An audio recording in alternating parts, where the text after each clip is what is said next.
सलारगंज संग्रहालय कहाँ स्थित है? आगरा, चेन्नई, हैदराबाद, बेंगलुरु।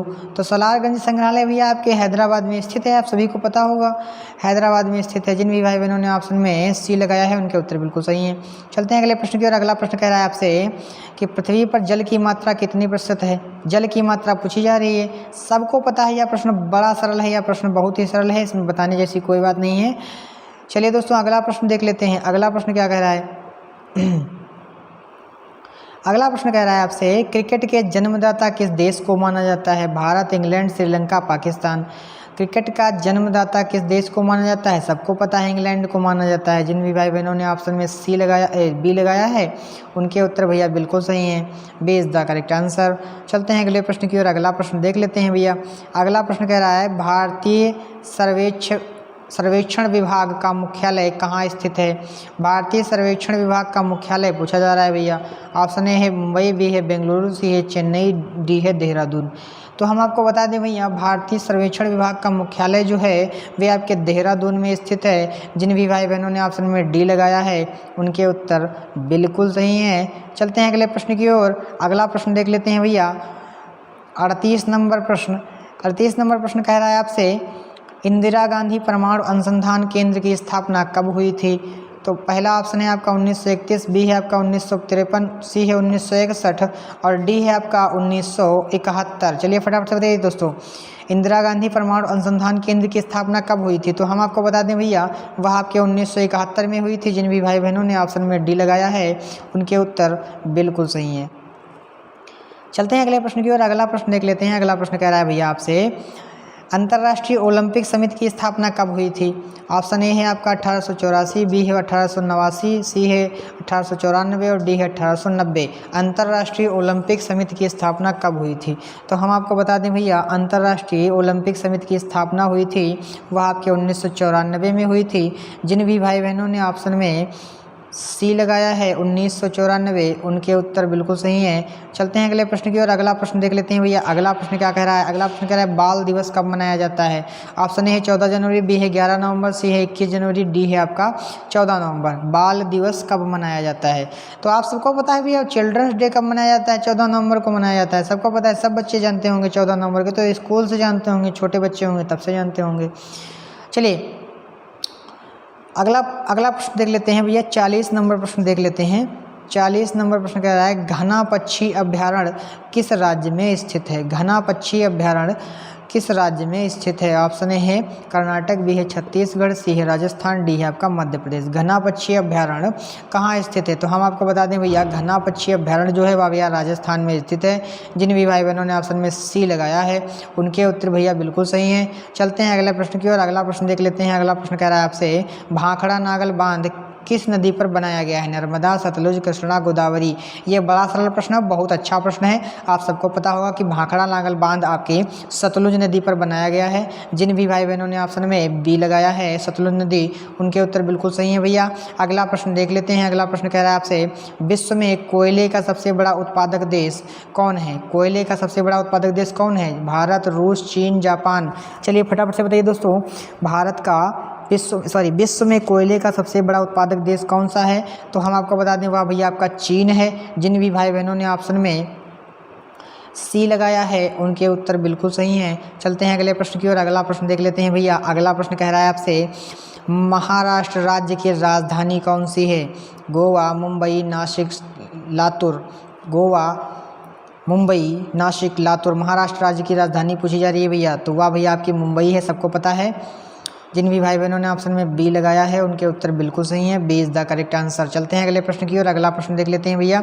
अगला प्रश्न कह रहा है आपसे देखिए भैया 40 प्रश्न हो गए हैं, 40 प्लस, ठीक है 40 प्लस प्रश्न हो गए हैं। तो भैया आप लोग एक बार क्लास को शेयर जरूर कर दीजिए। सभी मित्रों से निवेदन है भैया कि क्लास को एक बार शेयर करके और वीडियो अगर आपको पसंद आ रही है, क्लास अगर ज़रा सा भी आपको पसंद आ रही है तो क्लास को लाइक ज़रूर कर दीजिए भैया। आपका एक लाइक हमको मोटिवेट करता है। चैनल पर नए हैं तो चैनल को सब्सक्राइब अवश्य कर लीजिए। चलते हैं अगला प्रश्न देख लेते हैं। कह रहा है खिलाड़ी धनराज पिल्ले किस खेल से संबंधित है? Cricket, kabaddi, tennis, hockey. Dhanraj Pillay किस खेल से संबंधित हैं?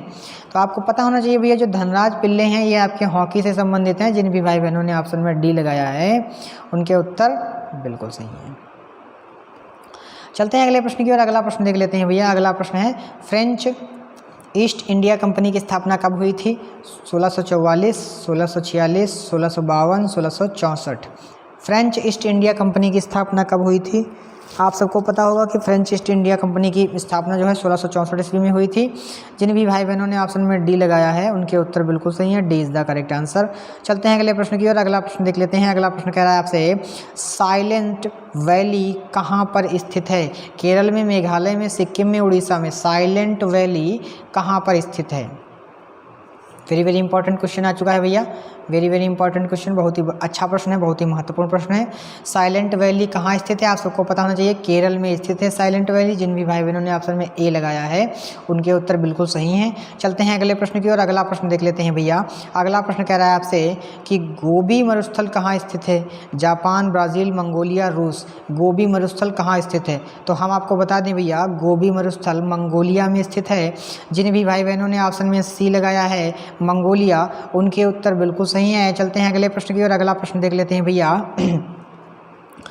अगला प्रश्न देख लेते हैं, भारत में टेलीविज़न प्रसारण कब शुरू हुआ? 1963, 1954, 1959 और 1961। भारत में टेलीविज़न प्रसारण कब शुरू हुआ? बहुत ही अच्छा प्रश्न है, बहुत ही महत्वपूर्ण प्रश्न है, लॉजिकल प्रश्न है और जो है पेपर की दृष्टि से बहुत ही अच्छा प्रश्न है।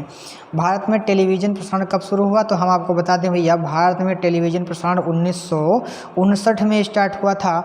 जिन भी भाई बहनों ने ऑप्शन में सी लगाया है उनके उत्तर बिल्कुल सही है। सी इज़ द करेक्ट आंसर। चलते हैं अगले प्रश्न की ओर। अगला प्रश्न कह रहा है आपसे, ईस्ट इंडिया कंपनी की स्थापना कब हुई थी? 1510 ईस्वी में, 1600 ईस्वी में, 1500 ईस्वी में और 1610। अभी पूछा गया था French east India company. East India और फ्रेंच ईस्ट इंडिया अंतर है, ये याद रखिएगा भैया, ये एक ही नहीं है, ये मत समझिएगा, ठीक है। तो ईस्ट इंडिया कंपनी की स्थापना पूछ रहा है ये कब हुई थी? तो आप सबको पता है भैया, ईस्ट इंडिया 1600 में स्थापित हुई थी। जिन भी भाई बहनों ने ऑप्शन में बी लगाया है उनके उत्तर पूर्णतः सही हैं। चलते हैं अगले प्रश्न की ओर। अगला प्रश्न देख लेते हैं भैया। अगला प्रश्न 49 नंबर प्रश्न भैया, 50 प्रश्न होने को हैं। भारत में रेडियो प्रसारण कब प्रारंभ हुआ था? 1931, 1939, 1925, 1927। भारत में रेडियो प्रसारण कब प्रारंभ हुआ था? ठीक है भैया, तो भारत में रेडियो प्रसारण आपको बता दें 1927 में प्रारंभ हुआ था। 1927 में। जिन भी भाई बहनों ने ऑप्शन में सी डी लगाया है उनके उत्तर बिल्कुल सही है। 50 नंबर प्रश्न देख लेते हैं भैया। 50 प्रश्न हो चुके हैं भैया। 51 नंबर प्रश्न देख लेते हैं। 51 नंबर प्रश्न आपसे कह रहा है, सुबह और शाम का तारा किस ग्रह को कहा जाता है? सुबह और शाम का तारा किस ग्रह को कहा जाता है? शुक्र, शनि, बुध, मंगल। चलिए फटाफट से बताइए दोस्तों, सुबह और शाम का तारा किस ग्रह को कहा जाता है? तो भैया हम आपको बता दें, सुबह और शाम का तारा जो है वह आपके शुक्र ग्रह को कहा जाता है। जिन भी भाई बहनों ने ऑप्शन में ए लगाया है उनके उत्तर बिल्कुल सही है। A is the correct answer. अगला प्रश्न कह रहा है, एक वर्ष में कितने दिन होते हैं? 310, 325, 340, 365। चलिए फटाफट से बताइए, एक वर्ष में कितने दिन होते हैं? या तो भैया केजी नर्सरी वाला सवाल हो गया।